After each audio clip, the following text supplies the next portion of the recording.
Walmart has over 2 million employees, and Doug is the CEO of Walmart. So help me welcome Doug McMillon.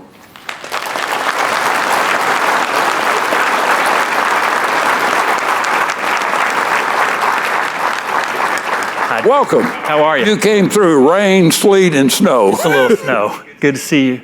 Hi, everybody. Well, welcome, Doug. We're so excited to have you here. And thank you, Drayton. Just as you did in previous sessions, you've just really inspired us. And your knowledge of the history of Walmart and your working relationship with Sam is just tremendous. And thank you. I told Bobby to need a Walmart speaker because he had you. You can cover our story as well as we can. Well, that was a unique opportunity. Doug, could I make one comment? I was traveling with Sam one time, and he leaned over. We didn't know each other real well. And he said, Drayton, I just got one question for you. And I said, yes, sir. Do you sleep well? I said, I absolutely do not. He said, great. That's the way to be a leader. Do you understand that side of it? I do. I'm familiar with that problem. Yes, I am too. I am too. Well, as I said, we're so happy to have you here today. And man, what a week you've had. I've read you're with the president-elect one day and then battling the snowstorms the last few days. And fires in California. And look at this. He is here with us today, folks. Man, give him a hand. Yay! I wish I could stay the whole time. I think you guys are going to have more fun over the next day or two than I'm going to have. Well, we would love that. We would love that. But we're so appreciative of this time you have, and just the time for our folks to get to meet you. And we've talked a lot about you and your teams, and it's just nothing like seeing the leadership itself. And you have so many of your people here, and they've been so responsive to our questions and the questions of our producers. And the relationship just continues to build and get stronger and stronger as we provide beef throughout the Southeast. And so we're proud to be a part of the Walmart team. Isn't that right, folks? You bet. Absolutely. So, hey, could you just tell us a little bit about your week this week, just how things have gone? And, Yeah. It's been an unusual time. First, let me say thank you to you, Bob. We've had a relationship for years now, and working with Walmart's not always easy. The bar's high, and there are challenges, and things change, and we appreciate how you and your team continue to figure this out with us. And thank you to all of you for doing the same thing and for letting us have a few minutes to come and talk to you today. I'm really excited to be here and honored to be here. Drayton, I want to thank you for the relationship. You described how far back our families, our relationships, our companies go. I've had the opportunity to have lunch with Drayton a few times along with David Glass, and I really learned a lot. It was an honor to be with them, and I also had the honor of paying for every one of those lunches because Drayton and David seemed to feel like they were retired and they didn't have any money left, probably because they were paying baseball players. Impressive leader. You couldn't get David stirred up. He could deal with any problem whatsoever. That's true. Never changed his expression. I've met a lot of business leaders over the years, and I think David's at the top of my list. Absolutely. Wise, Said that all over. kind, strategic, had a big impact on me and a whole lot of our leaders. I also want to thank the Walmart leaders that are here. There has been mentioned, quite a few of us here. Our team does a really good job. They know the business. They're really curious. They're interested in change. And one of the things that I have learned from watching what's been happening the last few years, I had the chance to visit Jonathan and Sierra Jones Ranch in New Orleans a year or two ago. I knew there was change in this business, but I've been really surprised at how much. There's so much innovation. I mean, ranching's been part of history for so many years, but you guys are still figuring out things and making cool things happen, and I certainly respect that. This week's been a challenge. It's really concerning what's happening from a kind of weather perspective. We deal with hurricanes. We've got a great team, an emergency operations center that responds to things like the fires that are happening in California or the weather that's going across the country now. And we do stuff like we have a great set of truck drivers that will show up and feed people. After the storms in Florida and North Carolina, I think they served something like 90,000 hot meals to people in North Carolina and Florida and Georgia. So There's a bit of a disaster response aspect to the company, which we're honored to play a role in. I did have a chance to visit with the president-elect this week and talk about what the future could look like, and I'm optimistic about it. There's plenty of things to look at and be concerned about, but together we can figure out any challenge, and I think we're going to navigate this next year and these next few years well. I'm optimistic about that. Yeah. Well, it is a challenging time in many ways. And this business is a tough business, and I know it. It is not for the faint at heart. And these folks work hard, and they believe in what they're doing, and it's just the opportunity that we now have to connect our product with your customer is revolutionary. That's never happened before. The producers would produce something, and then it goes to a feed yard that they don't even know where it is, and who knows what happens after that.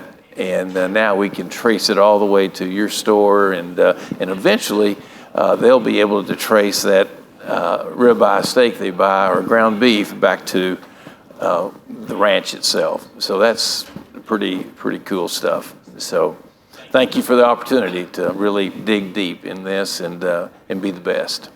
So could you just give a little bit of history and how you kind of got into this position? And Drayton just mentioned how he met you in the 90s. And yeah. I think God had a plan. I don't really have any other excuse. My dad was a dentist, and he moved us to Northwest Arkansas when I was in high school. Sherry's dad, Jack Shoemaker, and other people were running the company, and I started unloading trucks in a warehouse, eventually worked in a store as an assistant manager, and then I got into our buyer training program. And I loved buying merchandise and trying to figure out how to sell it. My first responsibility was fishing tackle, which was a ton of fun. And over the years, I was responsible for lots of different departments, almost all of them. I didn't ever have responsibility for the beef category, so I'm still learning about that category. Had the opportunity to negotiate with the McLean company a lot before we owned the company and after we owned the company, and I think Drayton and his team came out on the better side of every one of those deals. After we acquired the company, it actually got harder to negotiate with. True story. I said I didn't sleep well. You were out working us, I think, is what you were doing. Is that the way you saw it, Drayton? No, it was the other way around. But they were demanding. They had incredibly high standards, and we wanted to achieve those standards. And the good part, they held us accountable, and we were accountable too. And that's how you build a partnership.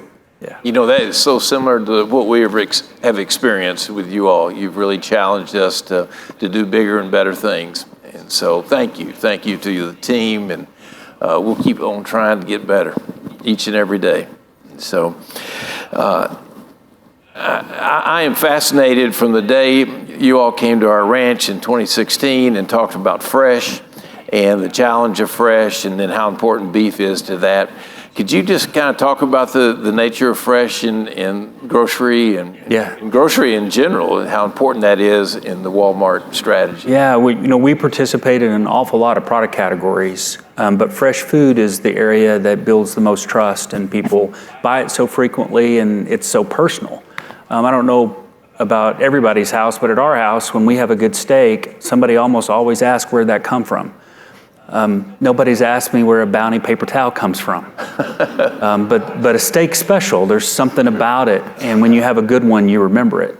And so we've not always been the best in that category, and that's why we needed to change so much. And I understand it's a big challenge to figure that out, but when you put all the parties together and solve problems together, we believe you can get a better outcome. That's what we've done across industries over the years. So we look at this as a long-term proposition. We look at it as a situation where we can learn together and grow together and adjust, and we receive feedback. And you might think that because we're a big company that we don't listen, but we're just people, and we do listen and we do make adjustments, and if we don't change, we know we'll fail. So that's the kind of relationship we want to have. And with fresh, it's awesome to have people want to come to the store, to shop the beef category, to shop fruit and vegetables and other categories like bakery. But they also these days are buying a lot through e-commerce and digital through our app. So we want to win on both sides, and that's what we've been trying to do these last few years. Our company's been through a lot of change. We operate today in 19 different countries around the world. We've got 2.1 million associates. Fresh food is part of our offer everywhere we operate around the world. And we've been trying to get ourselves positioned to be able to serve people however they want to be served, whether that's on an app with delivery to their home, or it's to come into the store, or it's to pick up an order. And that's required quite a bit of change. In the beginning, it looked like we were just going to have a stores business and build an e-commerce business, but what we've learned over the last few years is that we had to change a whole lot of things underneath. The way the supply chain works, our mindset, even our way of working has changed as a company to try and deliver better outcomes for customers in this new world that's full of new technology. Well, Ryan Stackhouse was sharing with us earlier, and I've always been just amazed, and he spoke to that, how in the e-commerce sector, people are depending upon your associates to select the beef for them. That used to be such a personal thing. It was. I want to pick this one, and they trust you. And so the trust level is growing because that sector is growing as well. That was a kind of a big surprise. We had a business in the UK where we were doing grocery home delivery many years ago, think of like 11, 12 years ago. And as I was working in our international business, I could see that customers were getting used to letting people in the store pick their steaks or their fresh produce for them. So I believed that customers would let us do that. But when we brought that to the United States and we started doing grocery pickup about 11 or 12 years ago, there were a lot of skeptics. You know, customers are going to want to pick out their own beef, their own tomatoes, for example. But what we found, it's kind of an insult in a way, I guess. What we found was the Net Promoter Score, the way customers gave us feedback about our quality, was actually higher when they didn't come in the store and get it. They thought our steaks tasted better when they got it delivered to their house or they had it picked up, which says something about our in-store presentation. Maybe we should get better at the in-store presentation. Or maybe it's the checkouts or something else that they don't like about coming in the store. Thankfully, our in-store traffic is up, our pickup business is up, and our grocery traffic is even higher. But these days, folks are increasingly comfortable with letting others pick out their items. That is wild. Just fascinating to me how that has changed in our culture and the confidence they have in you all. And so, trust, we just talked about trust. Could you just kind of talk about that? That has been a developing characteristic of our program in any relationship. And how does that fit in terms of, in the digital world, creating that trust with your customers? Yeah. Across the board, but certainly with Fresh. Trust is the most important asset that we have as a company, and as individuals and as a company, you have to earn trust over time by doing what you said you were going to do and being honest. But you can lose it in a heartbeat. And when it comes to shopping, they care a lot about on-time delivery. It needs to be increasingly fast, and then the order's got to be right, which puts a ton of pressure on the retailer to get inventory management right. Today, we have inventory in e-commerce fulfillment centers. We have it in our big distribution centers, our big perishable centers, which can be 1 million square feet, heavily automated these days. And then we have it at store level. And imagine, you guys have probably seen this in your Walmart store, where you're shopping and there's one of our associates picking an order for e-commerce, and that inventory now has 2 pressure points coming. Managing your on hands to know exactly what you've got so that your promise to the customer, if you told them you were going to have it, it actually does show up in that delivery order, becomes a big deal. And in the beginning, we were just not very good at it. We were pretty good at putting goods out for sale in the store and on the shelf, but when you put that increasing pressure from e-commerce on top of it, we had more inaccuracies and more issues. Over time, we've gotten better and better at it. And I think what will happen if you look ahead 5, 10 years from now, there'll be even more of that part of the process being managed with fulfillment centers, some space attached to our stores with some automation. And as a customer, you'll go to the shelf and you won't see many associates picking items like you do on the grocery side of the store, maybe more in toys and some other areas. But on the grocery side of the store, we'll be doing that in kind of the back room so that we can manage on-hands better and be more accurate to build trust. You know, customers want to trust us for low prices, and they want to trust us for availability and in-stock just the same. Hey, jump to a different subject. How does the situation in Los Angeles, the fires, or any other kind of issue like that, how does that disruption in the supply chain and deliveries and whatnot, can you just kind of share with us how y'all attack a problem like that? Yeah, well, you guys know everything's connected. And so if you've got a problem like we've got right now with weather, and in Texas, there's a production facility that's closed, you end up having to recover over a day or two and you have out of stocks. I was in the store across the street from our home office a couple of days ago, and we had too many out of stocks, and it's unusual for that store because across the street from the home office usually gets attention. But we find ourselves in situations. This week it's the fires. It was the hurricanes before. The biggest issue that we faced was in 2020 and 2021 with the pandemic, where people were at home and not going to restaurants, and the pressure on the grocery supply chain was at a level that we've never seen before. And that takes a lot of hard work. Our associates working to recover, and they did remarkable things during the pandemic. It was shocking to see what happened with toilet paper and paper towels. And we were trying to tell the country, calm down, we'll flow it. It's made here in the U.S., it'll be okay. But there was this hoarding activity that made that really hard. So we don't have containers and facilities, distribution centers full of product waiting for an order. Everything's flowing like a river. And when that river gets interrupted, we either have an out-of-stock problem or we have an expense problem and damages and markdowns on the other side when we have too much. And in today's world, the use of data, the use of increasingly intelligent software, and the use of automation all the way through the system, which is enabling us to pay people more and let them supervise the physical automation or the robotics instead of lifting so much and walking so many miles in a distribution center, which is exciting for everybody involved. That combination of data, software, and physical automation is creating a better level of accuracy and improving the inventory flow so that the ultimate outcome that our customers see is better than it would have been before. There's more change happening in our supply chain than I've ever seen in my life. I first started working for the company 40 years ago. I just finished my 34th year of continuous service. I have never seen this level of change. We built an ambient supply chain. We built a perishable supply chain with your help. We built an automated e-commerce supply chain. And over the last few years, we've been stitching those together to try and create a better level of inventory optimization and accuracy to improve flow and in-stock. And I'm so excited about what that's going to look like in just a few years, because we're kind of 25% of the way through that process now. Wow, so the best is yet to come. Then. That's right. That's awesome. Hey, Drayton mentioned a while ago, one of the interesting things about what we do is this is a room full of entrepreneurs. And then yet they've all come together to be a part of this community. And one of the things that we, through this conference and other things that we do, is trying to connect one another. And our industry has not always been great at that. Just a lot of thousands of independent entrepreneurs doing their thing.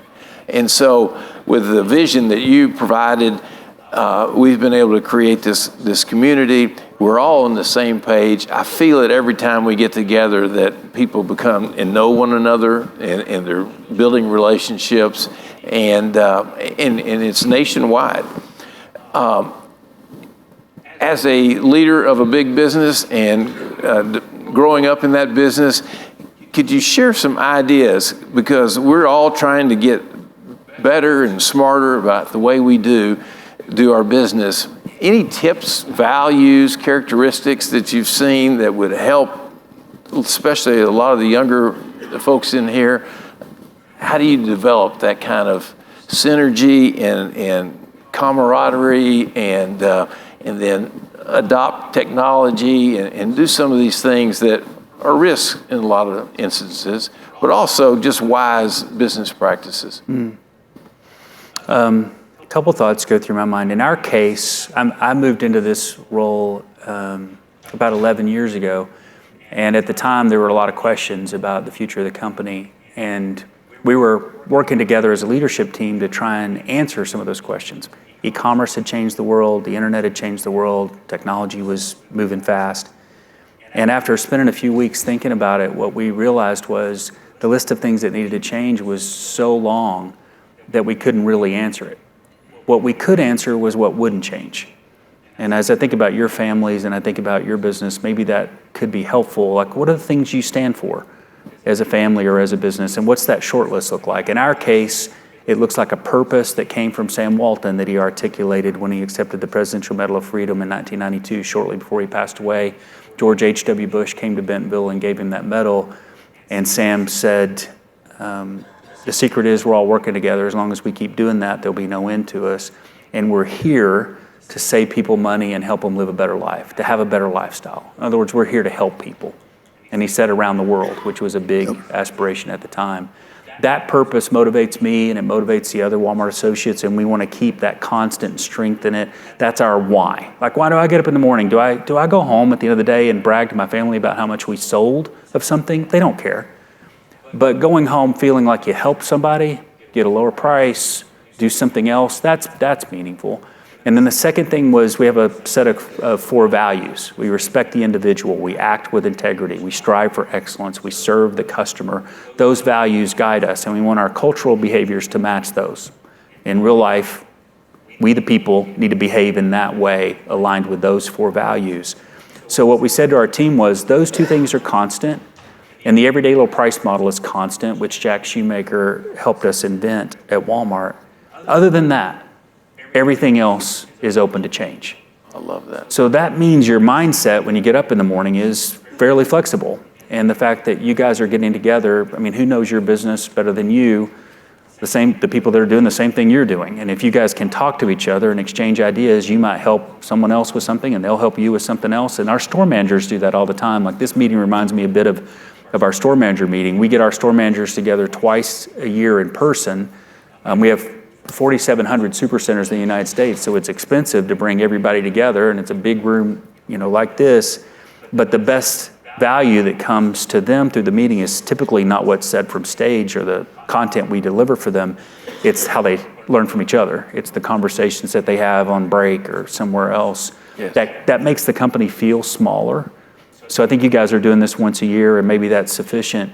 But you've got so many methods to communicate every day now. If you just build some relationships and connect, you can help each other. That's awesome. If you get the fundamentals right and you have a good business model, there's no telling what you can do. And that's what we have here. And then with you all, it certainly gets me up every day, very excited about the future and what we can do together. And anything on the horizon at Walmart that might be interesting to the folks here about the future? Walmart's changed a lot. We've got some new businesses underway. We're still growing around the world. And our goal here in the U.S. and everywhere else is to improve what we do for customers across 4 dimensions. Everybody wants a better value, lower prices. Everybody wants a broader assortment. Today on Walmart.com, you can have access to over 700 million items.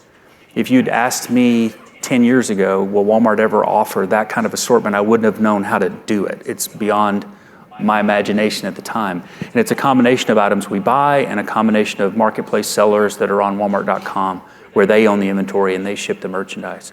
We'll have more than 1 billion items on Walmart.com before long.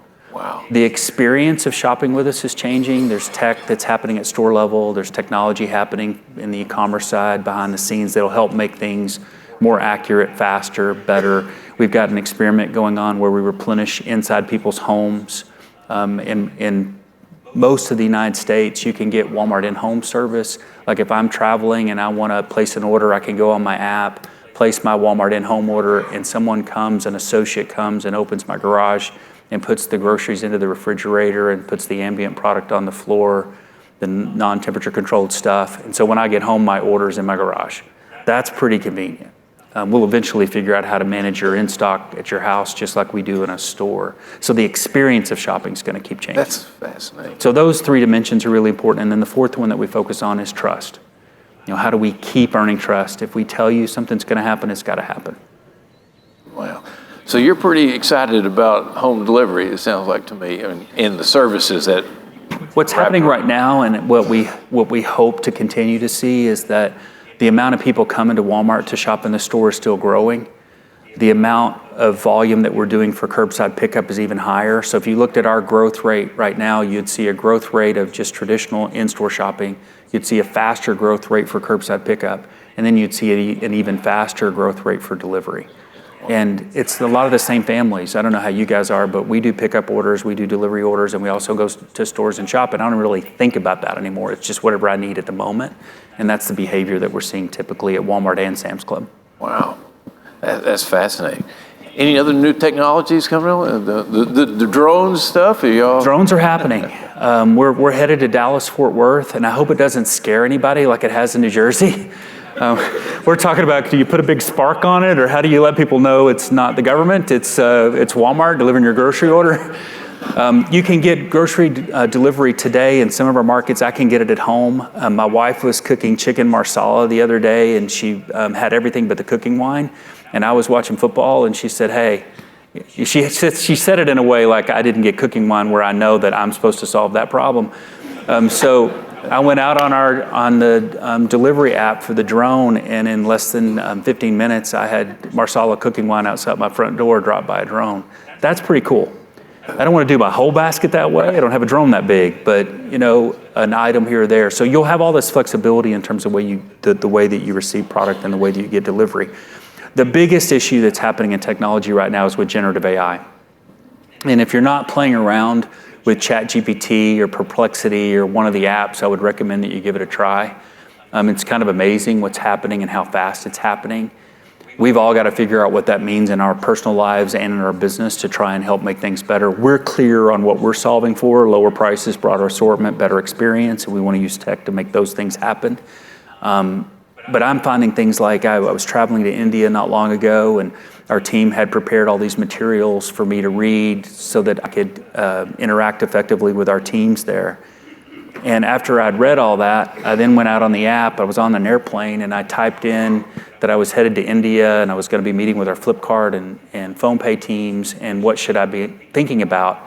And like 90% of what my team had said was in the answer. I was like, oh, wow, could have just done that. So, just forming different habits. Back to this point about change, if you're willing to do things differently and adapt, there is no limit to how much you can do and how much you can grow. I know another subject that's been very important for you and Walmart has been sustainability and Project Gigaton. Yeah. And we're really excited about the part we play in that big project. Big deal. And we announced today to the group that we've achieved 100% of Project Gigaton's goal for the beef industry. Thank you. Just in this Congratulations. Here. Isn't that exciting? 12.3 million acres under restorative sustainability programs. It's fantastic. So, man, big hand to all of y'all. Thank you. How do you feel about that? And is that how does that fit into some of the future plans at Walmart? Just continuing to get better and better at that as you have in everything else, I assume. What some of that stuff gets painted as political at times. That's not how we think about it. We had kind of I would call it a mindset shift or a bit of an awakening in the early 2000s. Our company was being criticized for lots of different things, and we had been really focused on customers and associates. And Sam would say things like, if you serve customers well and you take care of associates, shareholders will benefit. So that was kind of the limit of it. We did charitable giving at store level, but there wasn't kind of this holistic, systemic thinking. And as we received all that criticism, Lee Scott was our CEO at the time, and we were just getting bashed. And we were trying to fight back with our facts, and it just wasn't working. The PR battle was not going our way. And I was reporting to Lee at the time, and Lee said to a group of us, what if we just stop fighting for a few minutes? Like, we don't like what the newspapers are saying, and we've been going back and forth with them, and that's not working. We're losing. So instead of doing that, let's go talk to all the people that think they hate us and listen to their ideas.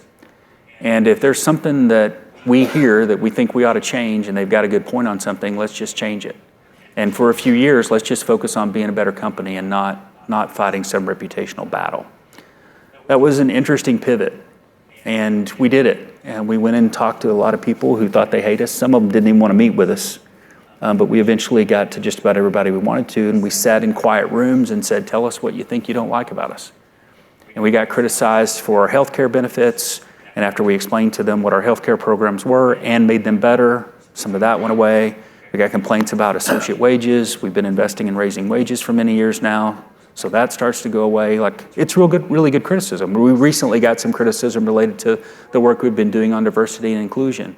And we looked in the mirror and thought, you know what, some of these things do need to change. And what we're really trying to do is to create a situation where everybody wants to shop at Walmart and everybody wants to work at Walmart. Level playing field, meritocracy, let's help everybody be successful. That's what we're trying to do. But sometimes you got so many people and so many things going on, things get a little out of bounds and you got to rein them back in. So some of that is just kind of natural management and ongoing work that we do. And I think that that's part of the learning process. And as it relates to the environmental sustainability work and what Lee was causing us to do as we met with those critics, is we realized we could focus on packaging, we could focus on the raw materials in the products we sell, we could focus on things like conservation, the Acres for America program to go protect millions of acres. And it would actually not only help us recruit talent, maybe help in terms of reputation over time, but actually made our P&L better. It made our financial performance better. I was leading Sam's Club at the time, and I was super embarrassed to learn that we were paying somebody to come get the cardboard from behind the clubs. If you go to back of a Sam's Club, we've got this baler back there that takes all the brown boxes and it packs them into a bale. We put that outside of the Sam's Club, and somebody would come get them. We were paying somebody to come haul them off. That cardboard was worth a lot. When we started realizing all this stuff is connected and there's value in that, my P&L got better in 1 year by $50 million because they actually needed to pay us for the corrugate. But I wasn't looking at it the right way. So there's just so many benefits to conservation, to eliminating waste. Waste is cost. And if you can eliminate waste, you can help people save money and live better. So that's the way we think about our work. It's just really kind of practical and straightforward. And what you guys have done to help with Project Gigaton and the other things all adds up. You know, we don't make anything. We have about 8% of our assets contribute to our carbon footprint. The other 92% is all in our supply chain. So it's up to the people we work with to make improvements so that the total gets better. Wow. Well, we're excited to be a part of it and very excited for the success that the folks in here have provided. Well, hey, thank you so much for today. This has been awesome, awesome. Big hand for Doug McMillan. We're, yes, sir. Big standing ovation.